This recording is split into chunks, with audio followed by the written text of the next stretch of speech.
അടുത്ത മാസം മുതൽ ഈവൻറ്റ് സെമസ്റ്റർ പരീക്ഷകൾ ആരംഭിക്കാൻ പോവുകയാണല്ലോ. പല വിദ്യാർത്ഥികളും പലപ്പോഴായി ചോദിക്കുന്ന ഒരു കാര്യമാണ്, യൂണിവേഴ്സിറ്റി പരീക്ഷയിൽ ജയിക്കാൻ എന്തൊക്കെ ചെയ്യണം? പലപ്പോഴും നന്നായി പഠിച്ചിട്ടും ഉദ്ദേശിച്ച മാർക്ക് കിട്ടുകയോ ജയിക്കുകയോ ചെയ്തില്ല എന്ന് പലരും കമൻറ്റ് ബോക്സിൽ പറയാറുണ്ട്. ചിലർ ഇങ്ങനെയും പറയാറുണ്ട്, കാലിക്കറ്റ് യൂണിവേഴ്സിറ്റി ആയതുകൊണ്ട് നമുക്കൊന്നും പ്രെഡിക്റ്റ് ചെയ്യാൻ പറ്റില്ല, പഠിച്ചാലും പഠിച്ചില്ലെങ്കിലും ജയിക്കുന്നവരെ ജയിക്കുമെന്ന്. നമുക്ക് ഇങ്ങനത്തെയുള്ള കാര്യങ്ങളൊക്കെ മാറ്റിവെക്കാം. നമ്മുടെ ഭാഗത്ത് നിന്ന് താൻ പാതി ദൈവം പാതി എന്നാണല്ലോ പറയാറുള്ളത്. നമുക്ക് ചെയ്യാൻ പറ്റാവുന്ന ചില കാര്യങ്ങൾ ചെയ്തു കഴിഞ്ഞാൽ നമ്മുടെ മാർക്ക് എങ്ങനെ എസ്കലേറ്റ് ചെയ്യാം അല്ലെങ്കിൽ എൻഹാൻസ് ചെയ്യാം എന്നതിനെ കുറിച്ചിട്ടാണ്. സോ വീഡിയോ മുഴുവനായിട്ടും കേൾക്കാൻ ശ്രദ്ധിക്കുക. എത്ര തന്നെ മുൻകൂട്ടി പഠിക്കണമെന്ന് പറഞ്ഞാലും വിദ്യാർത്ഥികൾ പലപ്പോഴും പരീക്ഷയുടെ തലേദിവസം മാത്രമേ പഠിക്കാറുള്ളൂ. അങ്ങനെ വരുമ്പോഴുള്ള പ്രയാസം എന്തെന്ന് ചോദിക്കുകയാണെങ്കിൽ വ്യക്തമായ ധാരണയില്ല. ഏത് ചാപ്റ്ററിനാണ് കൂടുതൽ വെയിറ്റേജ്, എന്ത് പഠിക്കണം, ആകെ കൂടി ഒരു കൺഫ്യൂഷൻ, ഒരു കൺഫ്യൂസ്ഡ് സ്റ്റേറ്റിലായിരിക്കും വിദ്യാർത്ഥികൾ ഉണ്ടാവുക. ഇങ്ങനെ വരുമ്പോഴാണ് നമ്മൾ എന്ത് ചെയ്യുന്നത്? ടീച്ചേഴ്സിൻ്റെ അഡ്വൈസ് നോക്കാറുണ്ട്, യൂട്യൂബ് ചാനലിൽ പറഞ്ഞിരിക്കുന്ന പ്രിഡിക്ഷൻ ലിസ്റ്റ് നോക്കാറുണ്ട്, PYQസിലെ ഏറ്റവും കൂടുതൽ PYQയിൽ വന്ന ക്വസ്റ്റ്യൻസ് പഠിക്കാറുണ്ട്. പക്ഷേ ഇത് തന്നെ ആയിരിക്കണമെന്നില്ല ഔട്ട് എന്ന് പറയുന്നത്. ക്വസ്റ്റ്യൻ പേപ്പർ എപ്പോൾ വേണമെങ്കിലും മാറാം. ആയതുകൊണ്ട് നിങ്ങൾ ചെയ്യേണ്ടത്, നിങ്ങൾക്ക് പഠിക്കാനുള്ള ഏത് വിഷയമായിക്കോട്ടെ ആ വിഷയത്തിൻ്റെ യൂണിറ്റ് ആൻഡ് ബ്ലോക്ക് അതിനെക്കുറിച്ചൊരു ധാരണ ഉണ്ടായിരിക്കണം. അറ്റ്ലീസ്റ്റ് ഒരു സമ്മറി എങ്കിലും മനസ്സിലാക്കിയിട്ട് വേണം നിങ്ങൾ പോകാൻ. പലരും പ്രോബ്ലം പേപ്പറൊക്കെ വായിച്ച് പഠിക്കാറുണ്ട്. പ്രോബ്ലം പേപ്പർ വായിച്ച് പഠിച്ചാൽ ചിലർക്ക് കയറുമായിരിക്കാം.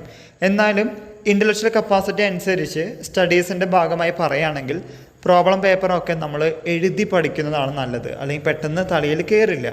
തിയറി പേപ്പർ എന്ന് പറയുമ്പോൾ വായിച്ച് നോക്കുകയും നമ്മൾ കോഡിങ് ഉപയോഗിച്ചിട്ട് ന്യൂമോണിക് ടെക്നിക്സ് ഉപയോഗിച്ച് നിങ്ങൾ പഠിക്കുകയാണെങ്കിൽ കുറച്ചും കൂടി അത് ഓർത്തെടുക്കാൻ ഉപകാരപ്രദമായിരിക്കും. അത് പരീക്ഷയുടെ തലേദിവസം എങ്ങനെ ചെയ്തു കഴിഞ്ഞാൽ എത്രത്തോളം ഉപകാരമായിരിക്കുമെന്ന് ചോദിക്കുകയാണെങ്കിൽ depends on each persons IQ.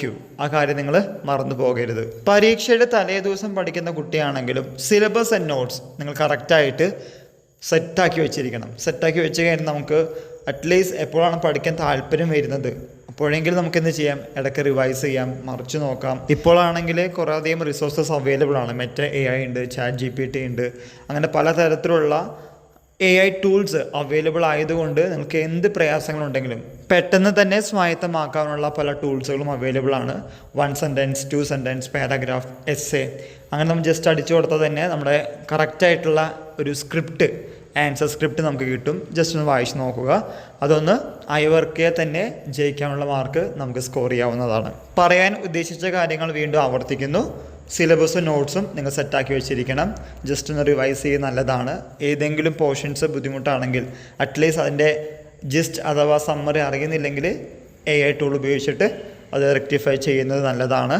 എല്ലാ പാഠത്തിൻ്റെയും ഏകദേശം ധാരണ ഉണ്ടാക്കുന്നത് നല്ലതാണ്. ആ കീവേഡ്സ് ഉണ്ടെങ്കിൽ നമുക്ക് എക്സ്പ്ലെയിൻ ചെയ്ത് എഴുതാൻ സാധിക്കും. ഇതൊരു കോമ്പറ്റേറ്റീവ് എക്സാം അല്ല, ഇതെന്താണ്, ഇതൊരു യൂണിവേഴ്സിറ്റി എക്സാമാണ്. അപ്പോൾ അത്യാവശ്യം കാര്യങ്ങൾ അറിയാമെങ്കിൽ തീർച്ചയായിട്ടും ജയിക്കാവുന്ന ഒരു പരീക്ഷ തന്നെയാണ് യൂണിവേഴ്സിറ്റി പരീക്ഷകൾ. പല വിദ്യാർത്ഥികൾ പറയുന്ന ഒരു കാര്യമാണ്, ടീച്ചേഴ്സ് പറഞ്ഞ ക്വസ്റ്റ്യൻസ് അല്ല, PYQs അല്ല, യൂട്യൂബിലത്തെ പ്രിഡിക്ഷൻ ലിസ്റ്റിലത്തെ ക്വസ്റ്റ്യൻസ് അല്ല വന്നത്, കുറച്ചധികം ബുദ്ധിമുട്ടുണ്ടായിരുന്നു. ഇങ്ങനെയും ചിലപ്പോൾ വരാം. അതിനെ മറികടക്കണമെങ്കിൽ ഓരോ പാഠത്തിൻ്റെ സമ്മറി അറിഞ്ഞാൽ മാത്രമേ സാധിക്കുകയുള്ളൂ. അതുകൊണ്ടാണ് നിങ്ങൾ കുറച്ചും കൂടി നേരത്തെ പഠിച്ച് മുന്നോട്ട് പോയാൽ നന്നായിരിക്കുമെന്ന് പലരും പറയുന്നത്. പരീക്ഷയുടെ തലേദിവസം ഇരുന്ന് പഠിക്കുമ്പോൾ ഒറ്റയടിക്ക് 10-20 ചാപ്റ്റേഴ്സൊക്കെ പഠിക്കാമെന്ന് പറഞ്ഞത് നമുക്ക് സാധ്യമല്ല. വി ആർ നോട്ട് ഹ്യൂമനോയിഡ്സ്, നമ്മളൊരു ഹ്യൂമൻ റോബോട്ട്സ് ഒന്നല്ല. സോ പറ്റാവുന്ന കാര്യങ്ങൾ പഠിച്ചു പോവുക, അത് ഷെയർ ചെയ്യുക, കമൻറ്റ് ബോക്സിൽ കമൻറ്റ് ചെയ്യാനും മറക്കരുത്. അത് മറ്റുള്ളവർക്ക് ഉപകാരപ്രദമായിരിക്കും. എല്ലാവർക്കും ഒരിക്കൽ കൂടി നന്ദി, നമസ്കാരം.